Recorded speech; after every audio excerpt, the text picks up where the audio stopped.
সবাইকে শুভেচ্ছা। রসুল ভাই, এখন যে ঘটনাটা আমি বলবো এটা আমাদের রাজবাড়িরই একটি ঘটনা। তো ঘটনাটি যার সঙ্গে ঘটেছিল তার নাম হচ্ছে জালাল। আচ্ছা। উনি পেশায় একজন নির্মাণ শ্রমিক। তো উনি ওনার বাসা হচ্ছে সূর্যনগর। জি। তো উনি সাধারণত কাজের জন্য রাজবাড়ি শহরেই আসতেন। রাজবাড়ি এসে সারাদিন কাজ করতেন। রাসেল ভাই, ওই সময়ে এই ঘটনাটার সময়টা একটু বলি। ঘটনাটার সময় ছিল 2002 সালের দিকের ঘটনা। আচ্ছা। ওই সময়ে রাতের বেলা একটি ট্রেন রাজবাড়ি থেকে রাজবাড়ি না, একদম দৌলতদিয়া ঘাট থেকে ঈশ্বরদী পর্যন্ত যেত। মাঝখানে রাজবাড়ি হয়ে সূর্যনগর হয়ে ঈশ্বরদী যেত। ওনার বাড়ি যেহেতু সূর্যনগর, উনি যে কাজটা করতো, যে অনেক সময় ওনার কাজ করতে করতে যখন দেরি হয়ে যেত, উনি ওই ট্রেনটাতে চড়ে রাতের বেলা বাড়িতে যেতেন। মাঝে মাঝে উনি ট্রেনে বাড়িতে যেতেন।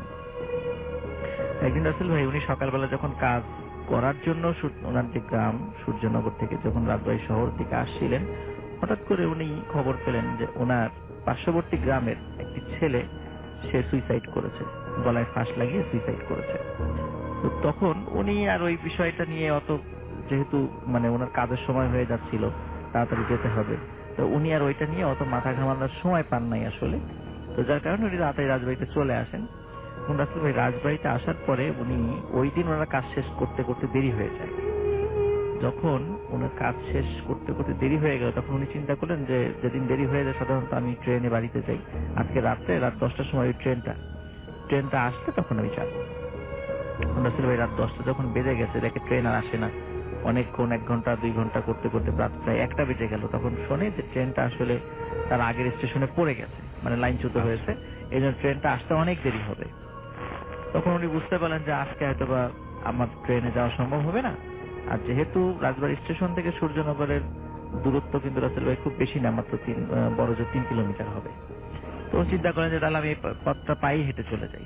আচ্ছা। তখন উনি চিন্তা করলেন যে রেলের পাশ দিয়ে না হেঁটে উনি যে রাস্তাটা ছিল আর কি, পায়ে হাঁটার যে রাস্তাটা, পাকা রাস্তা, উনি ওই দিক দিয়েই যাবেন, এটা উনি চিন্তা করলেন। তো উনি হাঁটা ধরলেন আর কি। হাঁটতে হাঁটতে রাসেল ভাই রাজবাড়িতে রাজবাড়ি গভর্নমেন্ট কলেজ যেটা রয়েছে, গভর্নমেন্ট কলেজের পাশেই একটি বহু আগের একটি লাশকাটা ঘর রয়েছে। এটা আমি রাসেল ভাই এর আগেও বেশ কয়েকটা ঘটনা শেয়ার করেছিলাম। ওই লাশকাটা ঘরেরই বেশ কয়েকটা ঘটনা আমি শেয়ার করেছিলাম অনেকদিন আগে আর কি। তো আজকে ওই লাশকাটা ঘরেরই সেকেন্ড অন্য একটা স্টোরিটা আমি শেয়ার করবো। তো উনি যখন রাসেল ভাই লাশকাটা ঘরের পাশ দিয়ে যাচ্ছিলেন ওই সময়, তখন হঠাৎ উনি দেখলেন যে ওখানে বেশ লাশকাটা ঘরের সামনে বেশ একটু জটলা। তখন উনি চিন্তা করলেন যে জটলাটা কিসের। তখন উনি চিন্তা করলেন হয়তো বা উনি যখন সকালবেলা বাড়ি থেকে বের হয়েছিলেন, বের হওয়ার সময় যিনি পার্শ্ববর্তী গ্রামের একটা ছেলে মারা গিয়েছিল বলে উনি শুনেছিলেন, উনি চিন্তা করলেন হয়তো বা এই লাশের লোকজনই এখানে, আমি একটু ওখানে কাছে গিয়ে শুনে আসি যে আসলে এই লাশটা ওই ছেলের কিনা।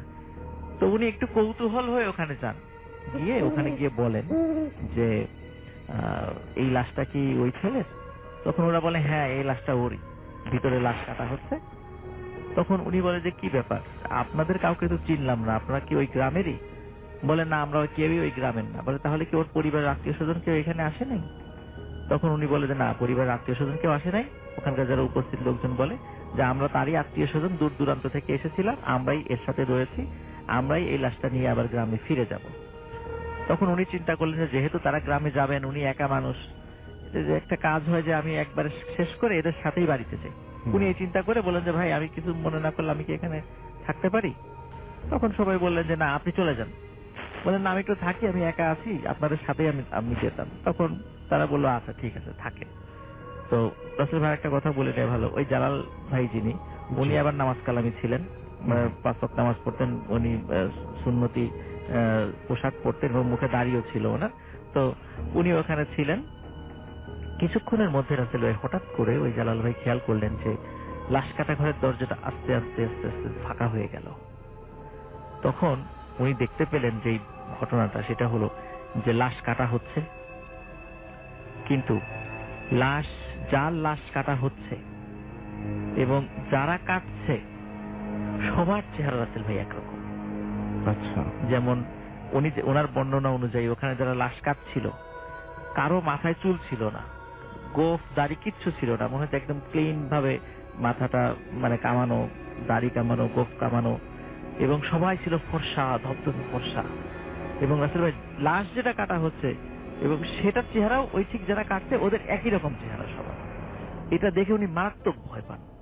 মারাত্মক ভয় পারে উনি ওখান থেকে চলে যাবেন, এমন সময় তারা বলে, কি ভাই আপনাকে তো শুরুতেই বলেছিলাম চলে যেতে, এখন কেন যেতে চাচ্ছেন? এখন তো যেতে পারবেন না, এখন থাকেন, লাশের জানাজাটা করে তারপর আপনাকে যেতে হবে। তখন উনি তাদেরকে অনুনয় বিনয় করে যে না ভাই আমি চলে যাই। বলেন না, যেতে পারবেন না, লাশের জানাজা অবশ্যই করে যেতে হবে আপনাকে। রাসেল ভাই কি আর করা, উনি আল্লাহর নাম স্মরণ করছেন বসে বসে। তো ঘন্টা খানেকের মধ্যে লাশ কাটা শেষ হয়ে যায়। লাশের লাশ কাটা ঘর থেকে লাশটা বের করে নিয়ে আসা হয়। বের করে নিয়ে আসার পরে সবাই বলে যে, ওনাকে বলে জালাল সাহেবকে যে এই লাশকে আপনি এখন গোসল দিবেন। বলে গোসল দেবে, গোসলের আনুষঙ্গিক জিনিস পাবো কই? বলে সব আমরা এখানেই রেখেছি, এইখানেই গোসল দিবেন, লাশটা আমরা নিয়ে গিয়েই দাফন করে দিব। তখন রাসেল ভাই মানে আপনি বোঝেন যে মানে একটু চিন্তা করলে, আমরা যদি একটু চিন্তা করি যে একটু আগে যাকে দেখা গেল যে সবাই একই চেহারার লাশ কাটছে এবং যার লাশ কাটছে তার চেহারাও একই রকম, যারা কাটছে তাদের মতো, সেই লাশকে গোসল দেয়া এটা কিন্তু খুব সাহসিকতার একটা ব্যাপার এবং অত্যন্ত ভয়েরও ব্যাপার বটে। রাসেল ভাই উনি সাহস সঞ্চয় করে উনি ওই লাশকে গোসল দিলেন। লাশকে গোসল দেওয়ার পরে তাকে কাফন পরালেন।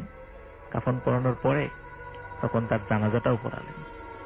জানাজা পড়ানোর পর সবাই বলল যে এইবার চলেন আমরা গ্রামের দিকে যাব, আপনার সূর্যনগর গ্রাম, সেই গ্রামের দিকে এখন আমরা যাব। তখন আসলে ওখানে খাটিয়া, একটা কাঠের খাটিয়া রাখা ছিল, খাটিয়াতে লাশটা তোলা হলো। সবাই যাচ্ছে এবং সবাই উচ্চ স্বরে কালেমায়ে শাহাদাত আশহাদু আল্লা ইলাহা ইল্লাল্লাহ এটা পড়তে পড়তে যাচ্ছে। রাসেল ভাই জালাল সাহেবের কাঁধে যখন খাটিয়ার একটা কাঠ ওনার কাঁধে রাখা ছিল, উনি খেয়াল করছিলেন যে মনে হয় খাটিয়াটা আস্তে আস্তে ভারী হয়ে যাচ্ছে। তখন উনি চিন্তা করলেন যে ভারী হতে পারে, হয়তো আমি কিছুক্ষণ বহন করছি এই জন্য আমার কাছে ভারী মনে হচ্ছে। তখন উনি চিন্তা করলেন, আরেকটু খেয়াল করলেন যে না, উনি যেহেতু নির্মাণ শ্রমিক, উনি ইট সুরকি অনেক টানেন, সুতরাং এই লাশের খাটিয়া এতটুকু টেনে ওনার কাঁধ ভারী হওয়ার কথা নয়। ওনার সাথে আর একটা বিষয় হলো খাটিয়াটা আস্তে আস্তে আস্তে আস্তে আরো বেশি ভারী হয়ে আসছে। তখন উনি পাশের যে লোকগুলো ছিল তখন বলছে, ভাই আমি তো আর লাশটা বহন করতে পারছি না। তখন বলে যে না, আপনি লাশটা ছাড়তে পারবেন না, আপনাকে এটা বহন করেই যেতে হবে। কারণ ভাই এটা খুব ভারী হয়ে গেছে। ভারী হয়ে গেছে কোনো সমস্যা নেই, ওনারা বলছিলেন যারা সাথে ছিল, ভারী হয়ে গেছে কোনো সমস্যা নেই, লোক আসছে, লোক এসে ধরবে। তখন বলছে লোক এসে কোথায় ধরবে? মানে যে কাঠ, এই কাঠটা তো ছোট, মাত্র 2-3 জন কাঁধ লাগাতে পারবে। বলে তখন রাসেল ভাই উনি খেয়াল করলেন জালাল সাহেব যে ওই কাঠটা আস্তে আস্তে বড় হচ্ছে এবং কোথা থেকে যেন, যে কাঠটা কাঁধের উপরে থাকে, কাঠটা কাঁধের উপরে থাকে আর কি, কোথা থেকে যেন আশেপাশ থেকে 5-6 জন করে লোক আসছে আর ওই কাঁধের সাথে ওই মানে কাঠটা নিজের কাঁধের সাথে ঠেকাচ্ছে আর ওই কাঠটা আস্তে আস্তে লম্বাই হচ্ছে। আর রাসেল ভাই জালাল সাহেবের বর্ণনা অনুযায়ী যত লম্বা হচ্ছে কাঠটা, লাশের ওই খাটিয়াটা তত ভারী হচ্ছে, তত ভারী হচ্ছে। একটা সময় উনি আর সহ্য করতে পারলেন না ভার, তখন উনি এই খাটিয়াটা ছেড়ে দিয়ে এক লাফ দিয়ে পিছন দিকে সরে গেলেন যে না, আর সহ্য করতে পারছি না আমি এই ভার। তখন রাসেল ভাই উনি দেখলেন একটু আগে যে লাশটি কাটা হচ্ছিল, সেই লাশটি মানে খাটিয়ার উপরে বসে আছে এবং তার শরীরে যে কাটা দাগগুলো একটু আগে কাটা মানে সেলাই করা হয়েছে সেগুলো স্পষ্টভাবে দেখা যাচ্ছে এবং খুব বড় বড় চোখে জালাল সাহেবের দিকে তাকিয়ে আছে। রাসেল ভাই তখন আর এই দৃশ্যটা জালাল সাহেব সহ্য করতে পারলেন না, তখন উনি ওখানে সেন্সলেস হয়ে পড়ে যান। সকালবেলা উনি নিজেকে আবিষ্কার করেন সূর্যনগর অত্যন্ত পুরাতন একটি কবরস্থান, এটা এখনো কবরস্থানটা আছে, এটা সূর্যনগর রেল স্টেশনের ঠিক পাশে। যারা সূর্যনগর বাড়ি আছে তারা হয়তোবা এটা আপনারা অবশ্যই চিনবেন।